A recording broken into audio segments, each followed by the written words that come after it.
Syukurillah. Allahu Akbar. La haula wala quwata illa billah. Innama a'malu binniyat. Man jada wajada. Subhanallah. La ilaha illa anta subhanaka inni kuntu minaz zalimin. Halo semuanya, kaum mukmin di seluruh dunia, seperti biasanya aku mengucapkan kalimat itu. Bahkan yang non-muslim juga ya, karena negara kita adalah negara yang beraneka ragam agama. Itulah negara demokrasi ya. Dan di sini sebagai kaum mukmin yang menjadi teladan dan mengayomi bagi agama-agama lainnya. Halo semuanya, sebenarnya harusnya aku istirahat ya, full. Tapi aku tipe orang yang tidak bisa istirahat dengan leluasa ya kalau belum menyampaikan. Aku akan teruskan kembali. Aku akan dedikasikan video ini buat para mahasiswa generasi muda.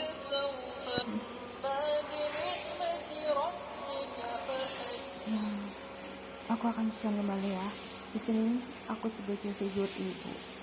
Aku sedang berkata kepada para mahasiswa semua, kepada kakak-kakak, kepada mbak-mbak, intinya kepada kalian semua sebagai generasi penerus bangsa ini. Di sini si adik sudah bertanya sama aku. Berarti di sini si adik tipe orang yang kritis terhadap pemikiran dewasa. Si adik cerdas. Dia sudah bertanya-tanya sama aku.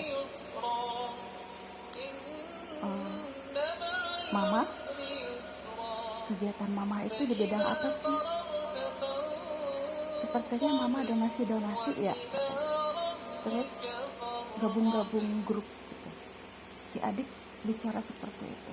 Berarti dia punya pola pikir yang benar-benar IQ tinggi ya, dia itu bisa mengungkapkan pertanyaan seperti itu. Dan aku harus punya jawaban. Sayang, apa yang kamu omongkan itu betul sekali. Selama ini kamu memperhatikan kegiatan mama. Jadi aku harus memberikan jawaban kepada si adik dan si kakak atau mbak-mbak lah ya. Intinya kegiatan aku berkiprah di bidang kegiatan gemak kemanusiaan untuk semuanya. Sekarang tuh ini ya, kalau dulu hanya hanya mencakup gemak kemanusiaan untuk Palestina. Tapi sekarang ini karena melihat keadaan yang ada sudah sulit ya, dari segi tatanan geografis, tatanan human error, semua tatanan sudah harus dibenahi. Makanya aku bilang gemak kemanusiaan untuk semua, bukan untuk Palestina aja tapi semuanya. Karena dari faktor iklim, dari alam udah bergejolak. Oke lah ya, aku akan membahas satu persatu. Di sini aku harus memberikan jawaban kepada si adik-adik kalian yang sudah berpikiran cerdas. Ya. Di sini kalian fokus belajar, perlihatkan kepada ibu sama bapak kalian, kepada ayah sama bunda, kepada umi sama abi kalian, bahwa kalian adalah generasi yang bisa diandalkan di masa depan. Intinya perlihatkan dengan talenta kalian. Terus di sini kalau ada kekecewaan, terus kalian ungkapkan dengan cara yang ada di negara kita. Bagaimana caranya? Kalau di kalangan bawah, tingkat bawah maksudnya, ada OSIS. Di OSIS itu biasanya ada menyediakan kotak saran. Sediakan kotak saran. OSIS adalah wadah di SMA, di SMP. Jadi kalian harus menyediakan kotak saran sehingga siswa-siswa atau murid bisa memasukkan ganjalan dalam hatinya, misalkan ada ketidaksukaan terhadap sesuatu hal, diomongkan dengan secara baik-baik. Jadi kita dulu itu suka ngadain kotak saran di tingkat SMP sama SD, SMA. SD mah belum ya. SD juga kalau SD-nya sudah berkiprah, sudah seperti aku nih, dari SD selalu ditunjuk budek-budek, berarti aku dari SD sudah berperan. Nah, kalau sekarang ini tingkat SMP sama SMA lah, adain kotak saran sehingga ada ketidaksetujuan, tidak ngomong di luar sekolah tetapi intern di dalam sekolah, sehingga tidak ada yang merasa dipermalukan atau mempermalukan sekolah itu sendiri.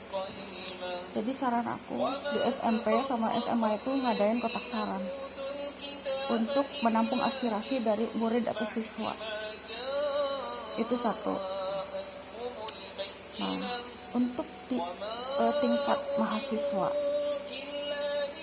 kalian harus menyalurkan semua unek-unek kalian, semua menyangkut global. Biasanya kalau mahasiswa itu sudah dilibatkan ke pembangunan negara ini, bahkan bisa menanggapi berita-berita yang terjadi di masa kini, yang berperan di dunia global, di dunia berarti ya, karena kalian cerdas, kalian generasi muda ke depan yang harus bisa tahu keadaan perkembangan sekarang dan harus bisa menjadi teladan bagi generasi muda di luar negeri. Mudah-mudahan ya generasi Indonesia menjadi teladan bagi generasi muda di luar negeri. Tuh hebat deh, off the record kalau kalian bisa seperti itu. Begini sayang ya, aku bilang sayang kepada anak-anak SD yang sudah mulai berpikir, dari kalangan para remaja sampai remaja. Aku ini akan menjelaskan. Allah menuntun aku. Jangan aku atau ya, kalau ke anak muda mah ya, Allah menuntun ibu, katakanlah ibu lah global ya. Kalau Umi itu ada juga yang bilang Umi lah, boleh lah ya. Di Bandung anak Unpad ada yang bilang Umi, boleh lah. Ibu atau Umi itu dituntun untuk menjadi reminder, dan ini berhubungan dengan profesi ibu atau Umi di masa lalu sebagai perawat yang selalu mengadakan konseling, penyuluhan. Jadi dua peran itu harus dijalankan.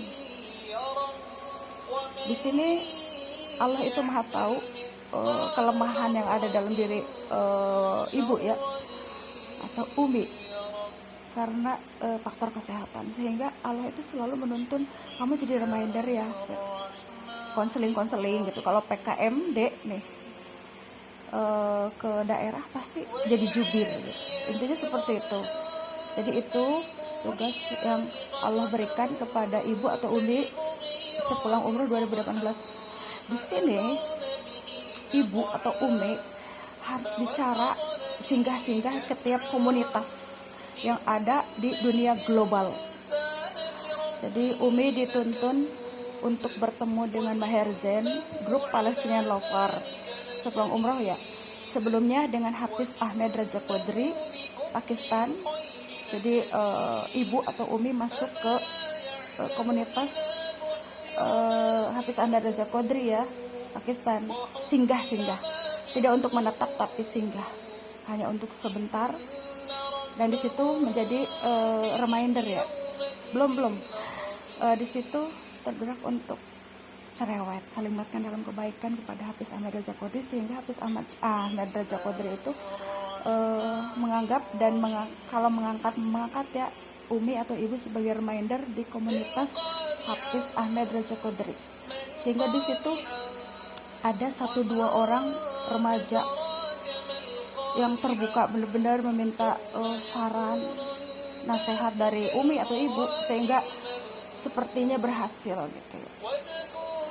Di sana itu tingkat di Pakistan itu tingkat kalau dibilang apa ya, kebebasan ya, tingkat kebebasan itu besar, dan di situ mereka welcome terhadap nasihat ya, sehingga ketika ibu atau Umi nasihatkan,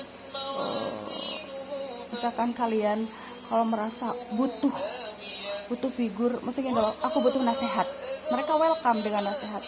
Terus ibu atau Umi menasehatkan mereka dengan, kamu harus misalkan dengarkan ceramah Ustadz Jepri biar hati kamu tenang, terus kamu harus berusaha memanage, maksudnya gini loh, jangan mengingat kesalahan di masa lalu, tapi perbaiki tapi perbaiki di masa sekarang dan yang akan datang. Jadi kesalahan yang lalu dijadikan pembelajaran untuk hidup di masa yang akan datang agar tidak boleh terulang kembali. Itu ya. Dan alhamdulillah 1-2 orang berhasil dinasehati sama ibu atau Umi ya. Nah, itu di Pakistan. Sekarang di komunitas Maherjan. Komunitas Maherjan itu apa ya waktu itu? Lebih tertuju ke gempa kemanusiaan untuk Palestina. Nah, di situ keluarlah talenta ibu atau Umi untuk berkreativitas. Awalnya dari situ. Jadi bikin sketsa, gambar-gambar kotak-kotak Palestina dengan variatif, sehingga banyak yang dari luar negeri, dari Arab, terus dari negara lain yang menyukai karya-karya ibu atau Umi gitu ya.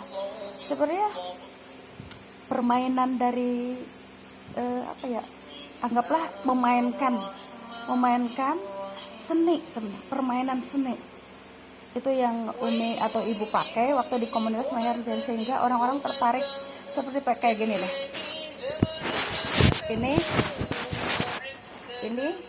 Ini gaya pertama. Nah, permainan sal sebenarnya. Terus mana lagi ya? Nah, ini dijalit. Nah, ini permainan kedua, misalnya gaya kedua nih. Model kedua. Di modelnya itu si salnya seperti ini. Nah, ini seperti ini. Ketiga, ini seperti ini. Keempat. Jadi permainan seni memainkan sal. Jadi di sini list. Kalau dari korta itu memainkan list. Misalkan gini loh, kortanya ke bawah, salurnya dengan garis Palestina ya, warna-warna Palestina. Nah, besoknya ke sini gitu, dibikin ke sini sehingga orang tuh tidak bosan. Itulah ya, kalau kita ingin menciptakan sesuatu yang baru itu jangan itu monoton ya jadinya. Jadi ciptakan karya-karya yang tidak monoton, sayangnya buat generasi muda ke depan. Jadi harus variatif. Sebenarnya hanya satu yang digunakan dalam karya aku, misalkan sal ya, katakannya karya Umi ya, karya ibu sal, tapi dijalit di hanya permainan itu gaya. Nah, ini seperti ini tuh, ini sal bikinan sendiri. Kalau ini tuh sal seperti buat kalau ini sal, tapi Umi tambahin itu bendera Palestina. Nah, kalau ini sal beli jadi, kerjasama sayang. Jadi kita tidak ego gitu. Ini loh karyaku. Aku tidak suka kayak seperti ini. Mohon maaf ya sebelumnya. Ini loh UMKM, bagus loh, hebat loh. Tapi di sini ingat ada pihak lain para pedagang berkah, dan mereka itu istilahnya tidak hanya sebatas komersil, tapi berbagi. Kalau istilahnya ada yang nggak sanggup bayar, ya sudahlah, ikhlas gitu, sebagai bentuk sedekah. Dan biasanya rata-rata seperti itu. Tapi kalau yang UMKM itu biasanya ada nilai komersilnya. Tapi aku tidak menyalahkan itu ya. Setiap orang berhak untuk mempunyai pola pikir. Tapi di sini pola pikir tertentu ya. Tapi di sini aku tipe orang yang tidak bisa melihat pola pikir seperti itu, harus kuluruskan gitu. Jadi di sini harus meraih. Kalau mau maju itu jangan, kalau dibilang mah gontok-gontokan, paham nggak? Anak muda itu pasti tahu itu gontok-gontokan tuh apa. Ini loh geng aku, ini loh itu loh geng kamu. Tapi jangan zaman geng ya sekarang ini, maksudnya tuh baur gitu. Meraihlah semua kalau mau maju. Jadi ini loh UMKM, ini loh pedagang berkah, jangan dipisahkan gitu. Tidak akan maju kalau kayak begitu. Jadi di sini ini pedagang UMKM, raihlah gitu, saling meraih, saling memajukan. Kayak gini, ini karya aku. Nah ini aku beli jadi, berarti dari pedagang UMKM. Aku beli saling dari pedagang UMKM. Tuh, saling memajukan. Itulah hidup, enak hidup itu, cepat majunya.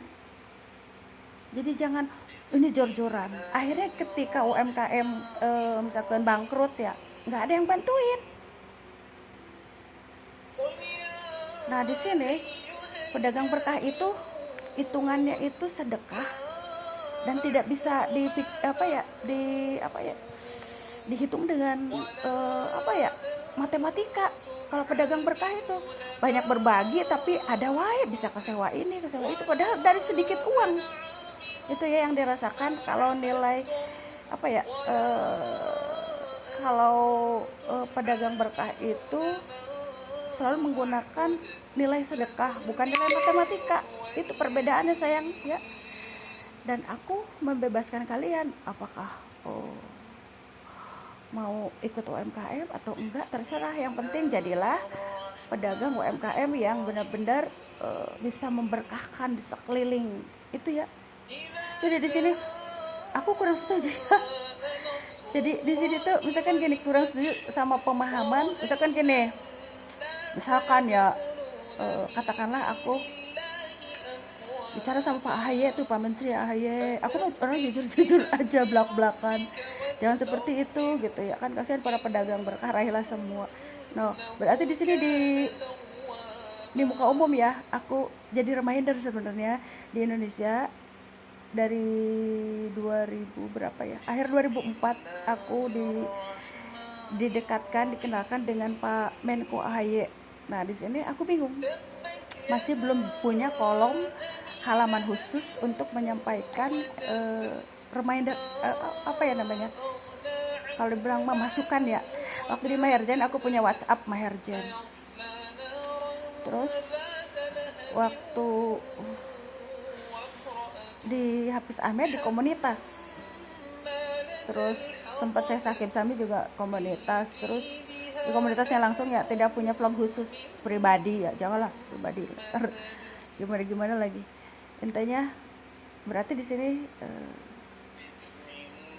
itu aja ya, kita diskusi akbar aja. Berarti di sini ya tuh masukan berarti ke Pak Menteri ya.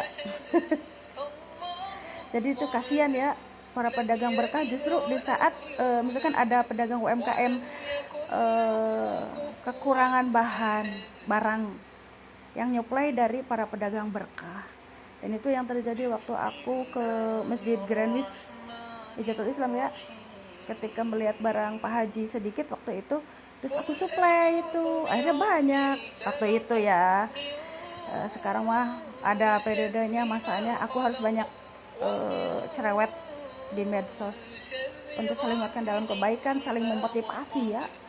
Tuh sayangnya, jadi intinya hanya berperan main itu aja, gaya memakai sorban. Dan di sini ada kerjasamanya dengan para pedagang UMKM, dengan pedagang yang toko-toko jadi lah, intinya seperti itu. Tuh, jadi itu nih, ini hal yang jadi yang jadi tadi dari UMKM, dari toko-toko jadi tuh saya jadi giniin, diputerin ke sini. Jadi seni sayang, seni itu berperan untuk mempersatukan bangsa tuh. Pertama diginiin kan, dipakainya biasa,